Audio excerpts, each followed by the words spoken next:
김해에서 처음으로 출자 출연기관장 후보 인사청문회가 열렸습니다. 최근 지방의회 인사청문회 도입에 대한 관심이 커지고 있습니다. 실효성 극복이란 과제가 남겨졌습니다.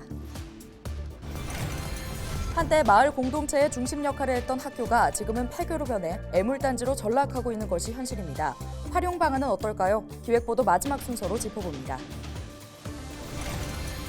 세계유산에 등재된 마리산 고분군을 찾는 사람들이 늘면서 함안군이 고분군 일대를 세계적인 역사 관광지로 만드는 작업에 착수했습니다. 지난 여름 합천에서 산업재해로 숨진 미얀마 국적의 20대 이주 노동자 유족들이 민주노총 경남본부를 찾아 간담회를 열었습니다.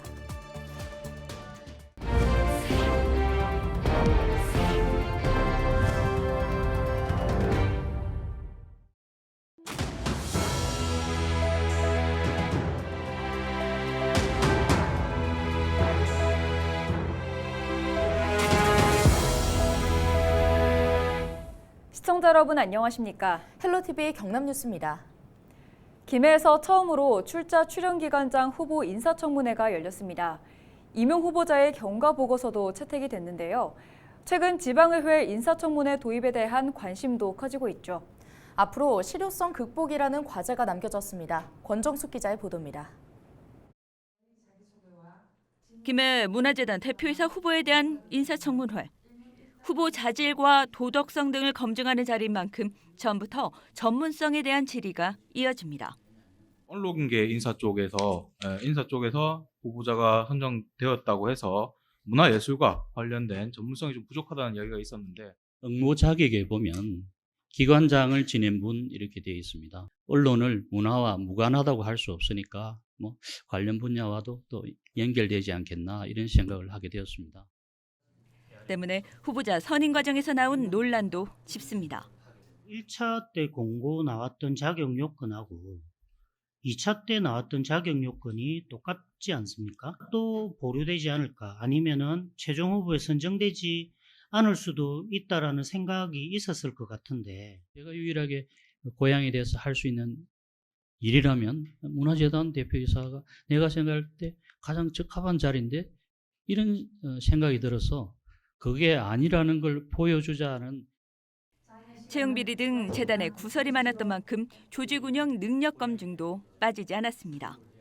경영평가가 연속 4년 나왔던 급인데 점수가 낮은 평가 지표에 대한 혹시 개선 방안에 대해서 혹시 생각한 바가 있는지 채용 비리라든지 그런 점수가 마이너스로 되어 있는 걸 알고 있고 해서 김해는 문화관광예술의 자원들이 되게 많습니다. 되게 많고 그런 레퍼런스들이 많음에도 불구하고 사실 스토리나 또 스토리텔링이 많이 되지 않은 부분들이 상당히 많거든요. 이처럼 김해시는 물론 지방의회가 인사청문회 근거를 갖게 된 건 개정 지방자치법이 시행됐기 때문입니다. 그러나 부족한 강제성의 극복은 관건입니다. 지자체장이 지방의회에 요청했을 경우에만 인사청문회가 개최되기 때문에 실효성이 떨어질 수밖에 없고요. 또 지방의회에서 동의를 안 하더라도 임명이 가능하기 때문에 이런 점을 개선하기 위해서는 국회법 개정이 반드시 필요하다 이렇게 보고 있습니다. 무난한 첫 인사청문회를 진행한 김해시의회는 27일 후보 경과 보고서를 채택하고 김해시장에게 전달했습니다. 헬로TV 뉴스 권정숙입니다. 경남 지역 폐교 활용의 현실태를 짚어보고 대안을 고민하는 기획보도 그 마지막 순서입니다. 저출산으로 학령 인구가 줄고 농촌 지역을 중심으로 문을 닫는 학교가 늘고 있습니다. 학교는 한때 마을 공동체의 중심 역할을 했던 곳이었지만 지금은 폐교가 돼 애물단지로 전락하고 있죠. 이 폐교 어떻게 활용할 수 있을까요? 전주현 기자가 보도합니다.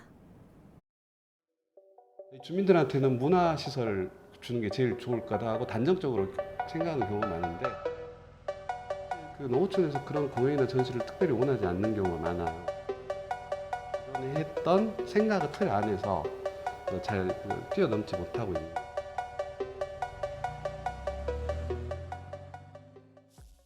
(2023년 3월) 기준 경남 지역 폐교 현황을 보면 총 255곳입니다. 폐교가 화려한 변신을 통해 재활용되는가 하면 반대로 아직 활용 방안을 찾지 못해 방치되고 있는 곳도 74곳이나 됩니다. 경남도 교육청은 내년 3월 기준으로 함안의 한 초등학교가 또 폐교될 예정이라고 하는데요. 학생 수는 줄고 폐교는 늘어나면서 이젠 이 폐교를 어떻게 활용하느냐가 관건입니다. 1978년 이후 경남 지역에 문을 닫은 학교는 모두 585곳. 이 중 360개 교는 매각을 완료했고 148곳의 폐교는 자체적으로 활용하거나 임대하고 있습니다. 문제는 방치된 74곳입니다. 매각으로 소유권이 넘어간 곳을 제외하면 상당 부분을 차지하는 것이 임대입니다. 경남도 교육청이 제시한 자료를 보면 임대 활용 방안 중 절반 이상은 교육과 문화시설입니다. 전문가들은 경남도 교육청의 폐교 활용 방안을 넓은 범위에서 재점검해야 한다고 말합니다. 학교의 용도가 교육시설로 되어 있다 보니 다른 시설로 활용하기 위해선 용도 변경 신청을 해야 하고 그 행정 절차는 까다롭다고 지적했습니다. 교육청에서 그 폐교를 계속 소유하고 있으면 교육 관련 시설로밖에 쓸 수가 없잖아요. 그래서 그 소유권이 지자체로 오면 좋은데 그 소유권 이전이 쉽냐? 또 그렇지도 않거든요. 그래서 행정에서 이런 쪽 융통성을 좀 발휘해주면 지자체에서 소유권을 넘겨받으면 할 수 있는 게 되게 많아요. 비용도 문제입니다. 실제 최근 10년간 경남 지역 폐교 매각 현황을 보면 10년간 86곳이 매각됐는데 그중 73.2%를 지자체에서 사들였고 개인은 5곳에 불과합니다. 대부분 큰 금액이기 때문에 개인이나 단체보다는 지자체의 비중이 높습니다. 게다가 지자체조차도 폐교를 사기엔 부담입니다. 지자체의 예산으로는 한계가 있어 공모사업에 의존할 수밖에 없습니다. 지역 주민들과 소통도 중요합니다. 과거 학교를 지을 당시 농어촌 지역의 경우 마을에서 농가 밭을 기부하는 경우가 많았습니다. 그러면서 자연스럽게 학교는 마을의 공동재산이라는 인식이 높아졌습니다. 그래서 폐교가 활용되면 주민들 입장에선 재산이 뺏긴다는 정서가 생겨났습니다. 폐교 재산의 활용 촉진을 위한 특별법에 따르면 폐교를 매각하거나 임대 시 지역 주민과 동창회의 의견 수렴이 필수. 보통 폐교 활용 절차가 진행되는 과정 중 걸림돌이 되는 부분이 이 부분입니다.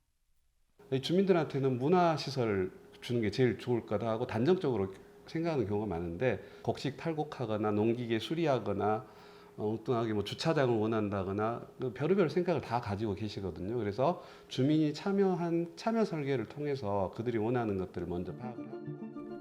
학령 인구가 줄면서 이젠 작은 학교들의 폐교를 막을 순 없습니다. 폐교의 활용은 지역 사회 모두가 함께 고심해야 할 때입니다. 헬로티비 뉴스 전주현입니다.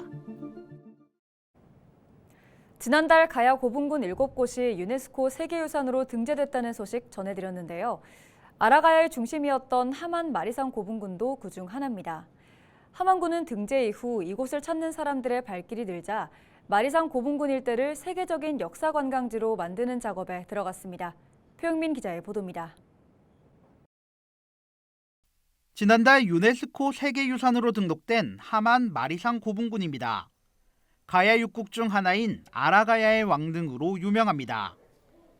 세계적인 가치를 인정받으면서 이곳을 찾는 관광객들도 늘었습니다. 예, 우리 문화에 이거 선정됐다 해서 한번 오고 싶어서 왔는데 오고 보니까 너무 좋네. 그래서 다음에는 또 기회가 되면 가족끼리 한번 더 와서 늘 보고. 세계유산 등록에 따른 관광객 유입 효과. 기대해온 부분이 현실로 나타나면서 함안군은 고분군 일대를 세계적인 역사 관광 명소로 만들기 위한 작업에 들어갔습니다. 먼저 구심점은 고분군과 맞닿아 있는 함안 박물관이 잡습니다. 아라가야의 숨결이 그대로 담겨 있는 박물관. 20년 전 문을 연 이곳에는 마리산 고분군에서 발굴된 봉황장식 금동관과 사슴 모양 토기 등 보물급 유물 등 500여 점이 전시 보관돼 있습니다. 지난 6일에는 세계유산 등재에 맞춰 제2전시관을 열어 아라가야 시대 이후 고려 시대부터 현재까지의 함안 역사를 한눈에 볼 수 있게 했습니다. 이어 7곳의 등재 고분군 중 함안을 돋보이게 하기 위한 작업도 진행됩니다. 네, 올해는 함안박물관이 개관 20주년으로 해서 세계유산으로 등재된 함안마리산 고문군을 주제로 기획 전시를 올해 11월 달에 준비하고 있습니다. 세계유산 도시로 새로운 도약을 준비하는 함안. 함안군은 미디어 아트 페스티벌 등 다양한 행사 등을 열어 마리산 고분군과 박물관을 역사 관광지로 알려나갈 예정입니다. 헬로티비 뉴스 표영민입니다. 최근 김해시의 대표 종합병원 중 한 곳인 중앙병원이 문을 닫으면서 직원 500여 명이 일자리를 잃은 것으로 확인됐습니다. 또 직원들은 밀린 월급과 함께 퇴직금조차 받지 못해 어려움을 겪고 있다고 전해왔습니다. 권고사직된 중앙병원 직원 측은 밀린 임금이 약 30억 원, 미지급된 퇴직금만 58억 원에 달한다고 밝혔습니다. 앞서 중앙병원은 지난 2일부터 응급실 운영을 멈췄고 10일부터 진료를 완전히 중단했습니다. 지난 여름 합천에서 산업재해로 숨진 미얀마 국적의 20대 이주 노동자 유족들이 27일 민주노총 경남본부를 찾았습니다. 어머니와 이모 등 유족들이 먼저 경남 지역 노동시민사회단체와 간담회를 요청해 마련된 자리입니다. 앞서 유족들은 지난 24일 한국에 입국해 법률 대리인과 면담했습니다. 20여 명이 참석한 간담회에서 시민사회단체 측은 사고에 대해 먼저 사과하며 이주 노동자의 사회차별에 대해 더 활동하겠다는 뜻을 전했습니다. 지난 8월 7일 합천군 대병면의 한 고속도로 공사 현장에서 미얀마 국적의 20대 이주 노동자 PADNC가 화물차에 깔려 숨졌습니다. 부산 고용노동청은 이번 사고에 대한 중대재해처벌법 위반 여부를 조사하고 있습니다. 민주노총 경남지역본부는 지난 9월 10일 창원 노동회관 대강당에서 A씨를 위한 추모 문화제를 열기도 했습니다. 창원시가 오는 28일 개막하는 마산 국화축제 기간 동안 축제장 주변 주정차 지도에 나섭니다. 시는 상황시를 운영하고 해안로와 마산 어시장 등 축제장 주변 불법 주정차를 막기 위해 단속과 차량 이동 조치 등을 진행한다고 밝혔습니다. 이번 조치는 축제장 주변 교통 혼잡과 사고를 막기 위해서입니다. 김해 지역 외국인 대표 축제인 2023 외국인 주민 다 어울림 축제가 29일 김해 수릉원 일대에서 열립니다. 코로나19로 중단됐다 3년 만에 열리는 이번 축제에는 김해에 살고 있는 10개국 외국인 주민 500여 명이 참여해 공연과 문화체육 행사, 나라별 전통문화체험 등을 통해 교류하고 소통합니다. 현재 김해에는 경남에서 가장 많은 2만 명 넘는 외국인이 함께 거주하고 있습니다. 함안군은 27일 유네스코 홍보대사로 활동 중인 작곡가 양방원 씨를 홍보대사에 위촉했습니다.